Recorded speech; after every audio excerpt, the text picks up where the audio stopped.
13 de julho de 1990. Uma data bem específica no nosso calendário, né? O que será que aconteceu nesse dia? Foi quando surgiu uma lei que, olha, mudou a forma como o Brasil vê e trata as crianças e adolescentes. O Estatuto da Criança e do Adolescente, o famoso ECA. Hoje, a gente vai mergulhar fundo nisso, sabe? Nas origens, nos pilares dessa lei, usando como base um material bem legal, chamado O Nascimento do ECA. É uma produção do AtivaCast com o Instituto Nós do Brejo. O nosso objetivo aqui é tentar desvendar não só o que o ECA diz, mas por que ele surgiu ali, naquele momento, e o que ele significou de verdade em termos de mudança. Porque o material deixa bem claro que não foi só uma atualização de leis antigas, não. Foi uma ruptura mesmo, conceitual. Antes do ECA, a história para a molecada no país era bem diferente. Ok, vamos desembrulhar isso. Exato. E para a gente entender essa ruptura, é fundamental olhar o contexto da época, né? O Brasil estava, assim, respirando novos ares. Era a redemocratização, fim do regime militar, a Constituição Federal de 88, a tal Constituição Cidadã, tinha acabado de sair do forno, vamos dizer. Ela trouxe toda uma nova filosofia de direitos humanos, garantias fundamentais.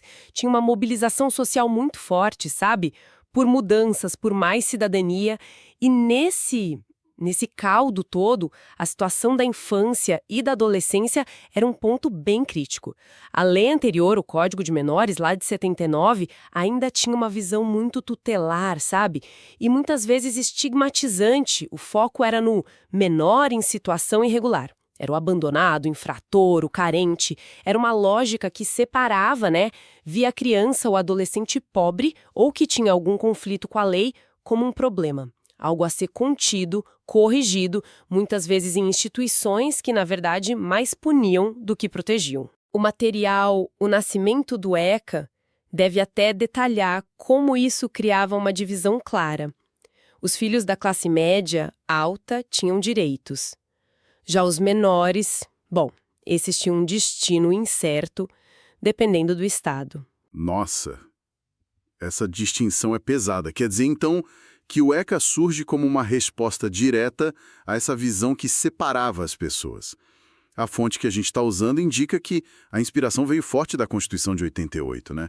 Que já apontava para direitos para todos. Precisamente, a Constituição de 88, olha, no artigo 227 foi revolucionária mesmo. Ela estabeleceu o princípio da proteção integral e da prioridade absoluta para crianças e adolescentes. Ela diz com todas as letras, é dever da família, da sociedade e do Estado assegurar esses direitos. O ECA, então, ele vem para regulamentar esse artigo, para detalhar como essa proteção integral e essa prioridade absoluta deveriam funcionar na prática. Ele nasce direto desse espírito da Constituição, sabe? Dessa nova mentalidade que queria romper com aquele passado autoritário e muitas vezes só assistencialista. Entende? E o centro dessa ruptura toda, que o material do AtivaCast e do Instituto Nós do Brejo parece destacar bastante, é a ideia de reconhecer crianças e adolescentes como sujeitos de direitos. Parece simples falando assim, né? Mas a fonte sugere que essa mudança de palavra tem implicações gigantescas. O que significa, na prática mesmo, deixar de ser um menor ou um objeto de tutela para ser um sujeito de direitos. O fascinante aqui é a profundidade disso. É uma mudança conceitual enorme. Ser sujeito de direitos significa, antes de mais nada, reconhecer a plena condição humana e cidadã da criança e do adolescente. Eles deixam de ser vistos como, propriedade dos pais ou um problema do Estado, sabe? Passam a ser indivíduos com direitos próprios, garantidos por lei, e isso independe da origem social, da raça, do gênero, de qualquer outra condição. São direitos que não são favores, entende? São obrigações que a família, a sociedade e o Estado têm com eles. Na prática, isso se abre em muitas coisas. Direito à vida, à saúde, alimentação, educação de qualidade, lazer, profissionalização, mas aquela protegida, adequada para a idade, cultura, dignidade, respeito, liberdade e um ponto fundamental, o direito à convivência familiar e comunitária. A fonte deve até comparar isso com a lógica antiga, né? Que muitas vezes a resposta para a situação irregular era tirar da família, tirar da comunidade, mandar para a instituição. O ECA inverte isso. Coloca a manutenção dos vínculos familiares e comunitários como prioridade. Uhum, entendo. Então não é só uma lista de direitos básicos, é uma mudança na relação mesmo entre o jovem e a sociedade. E sobre o direito de serem ouvidos, a fonte fala disso. Porque, tradicionalmente, a voz da criança e do adolescente não era muito levada em conta nas decisões que afetavam eles, né? Sim, sim. Esse é outro ponto-chave que deriva desse status de sujeito de direitos. O ECA garante o direito à liberdade, ao respeito e à dignidade. Isso inclui, claro, o direito de opinião e expressão. Crianças e adolescentes têm o direito de serem ouvidos em todos os processos judiciais ou administrativos que tenham a ver com eles. E a opinião deles deve ser considerada, claro, levando em conta o estágio de desenvolvimento de cada um. Isso é uma quebra radical com aquela visão paternalista de antes, né? Onde os adultos decidiam tudo pelo bem da criança, mas sem necessariamente escutar o que ela pensava ou sentia. A fonte provavelmente ilustra como isso desafia as estruturas tradicionais, seja na família, na escola, até no sistema de justiça. É uma perspectiva bem diferente mesmo. E o outro pilar que a fonte destaca é a tal da prioridade absoluta em todas as políticas públicas. Essa expressão é muito forte, né? O que ela significa, assim, concretamente? A fonte dá exemplos de como isso deveria rolar ou das tensões que isso gera, porque colocar um grupo como prioridade absoluta em todas as políticas, nossa, parece um desafio gigantesco na prática. É aqui que fica realmente interessante. Sim, essa expressão prioridade absoluta é um dos conceitos mais poderosos e, ao mesmo tempo, mais desafiadores do ECA. O artigo 4º do Estatuto detalha bem o que essa prioridade quer dizer. Significa primazia para receber proteção e socorro em qualquer situação, precedência no atendimento nos serviços públicos, preferência na hora de formular e executar as políticas sociais públicas e destinação privilegiada de recursos públicos para as áreas ligadas à proteção da infância e juventude. Ou seja, na teoria, né? Sempre que tiver uma decisão para tomar sobre orçamento, planejamento da cidade, política de saúde, educação, segurança, os interesses e as necessidades das crianças e adolescentes deveriam vir em primeiro lugar. O material O Nascimento do ECA talvez até explore as dificuldades disso. Porque como garantir essa prioridade num cenário onde o dinheiro é curto, né? Como equilibrar isso com outras demandas da sociedade que também são importantes? Implementar essa prioridade absoluta exige uma vontade política forte, uma alocação de recursos que, convenhamos, nem sempre acontece na prática. Gera um campo de disputa constante. Faz todo sentido. É uma diretriz muito ousada que força uma reorganização de prioridades em todos os níveis, né? E a fonte não para por aí. Ela define o ECA como mais que uma lei, é um compromisso coletivo com o futuro. Eu gosto dessa formulação, sabe? Tira o peso só do Estado e distribui a responsa. Como a fonte explora essa ideia de compromisso coletivo, afinal? Quem são os atores desse compromisso, afinal? Essa ideia de compromisso coletivo ou responsabilidade compartilhada é tipo a terceira grande viga que sustenta o ECA. E está totalmente conectada à Constituição, como a gente já falou, o artigo 227 da Constituição. E o ECA reforça isso. Diz que garantir os direitos das crianças e adolescentes não é tarefa só do governo. É um dever tripartite, da família, da sociedade e do Estado. A família é a base, né? O núcleo natural, o ideal para o desenvolvimento da criança. A sociedade entra como corresponsável.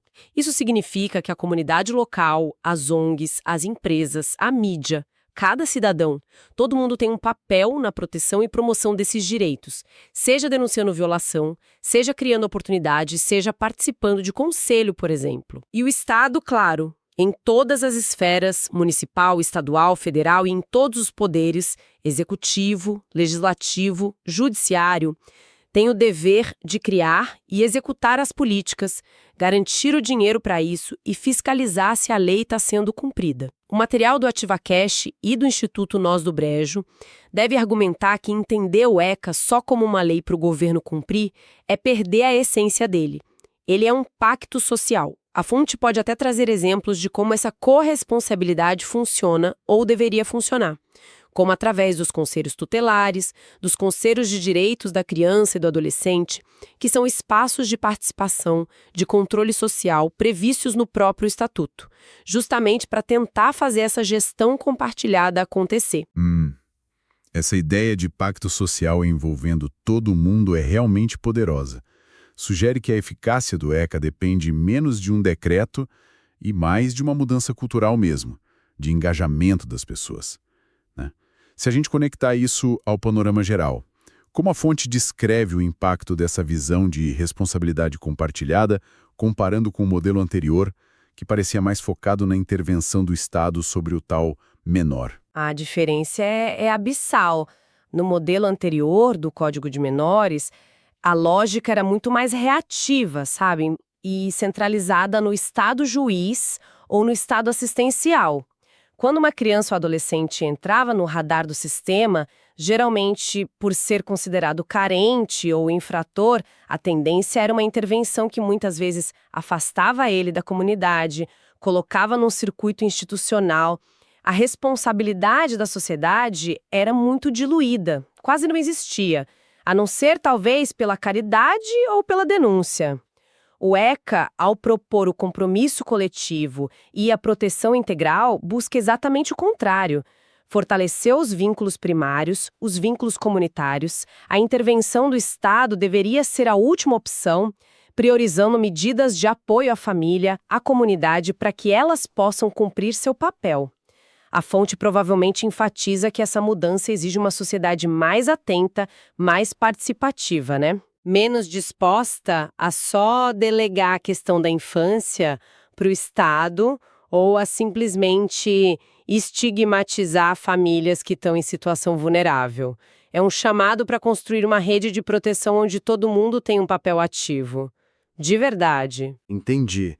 É uma transformação que vai da tutela e controle de alguns para garantia de direitos e responsabilidade de todos. Bem profundo. Então tá. Recapitulando um pouco os pontos essenciais que essa nossa análise do material Nascimento do ECA trouxe até aqui. O Estatuto surgiu lá em 13 de julho de 1990, naquele contexto da redemocratização, com inspiração direta na Constituição de 88. A grande virada dele foi reconhecer crianças e adolescentes como sujeitos plenos de direitos, rompendo com aquela visão antiga do menor como objeto. Para garantir isso, estabeleceu a doutrina da proteção integral e o princípio da prioridade absoluta em todas as esferas.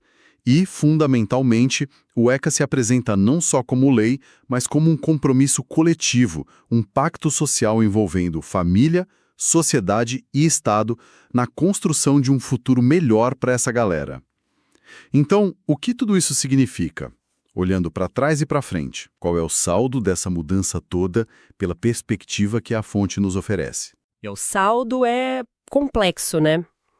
Tem avanços que são inegáveis, mas também desafios que continuam aí, bem grandes. O ECA, sem dúvida nenhuma, mudou o paradigma legal e conceitual no Brasil. Isso é fato. Ele deu as ferramentas jurídicas e institucionais para uma nova abordagem. A criação dos conselhos tutelares, por exemplo, que são órgãos autônomos para zelar pelos direitos, e dos conselhos de direitos, que são para pensar e controlar as políticas públicas, são exemplos concretos dessa tentativa de implementar a proteção integral e a responsabilidade compartilhada. A linguagem mudou, a forma de pensar as políticas para a infância mudou.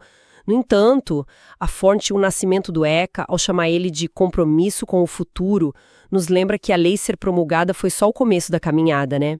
A distância entre o que está escrito ali na lei e a realidade vivida por milhões de crianças e adolescentes no Brasil ainda é grande em muitos aspectos, infelizmente. A efetivação da tal prioridade absoluta, por exemplo, esbarra direto em limite de orçamento, em disputa política, na dificuldade de romper com práticas antigas que estão enraizadas em várias instituições, a própria ideia de compromisso coletivo ainda luta para se firmar numa sociedade tão marcada por desigualdades como a nossa. Essa tensão entre o ideal da lei e a realidade prática é um ponto crucial mesmo. A fonte chega a sugerir caminhos ou só aponta essa lacuna? Uma análise como essa, proposta em O Nascimento do ECA, provavelmente não se limita a só descrever o passado, né? Ela busca instigar a gente a refletir sobre o presente e o futuro. Ao destacar esses princípios fundadores, sujeitos de direitos, prioridade absoluta, compromisso coletivo, a fonte nos convida a avaliar constantemente onde é que a gente está avançando e onde a gente está falhando em honrar esse pacto social que foi firmado lá em 1990.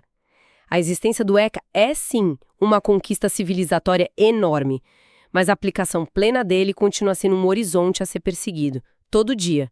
E isso, sabe, nos leva a uma reflexão final que talvez o próprio material do AtivaCast e do Instituto Nós do Brejo até proponha. Isso levanta uma questão importante.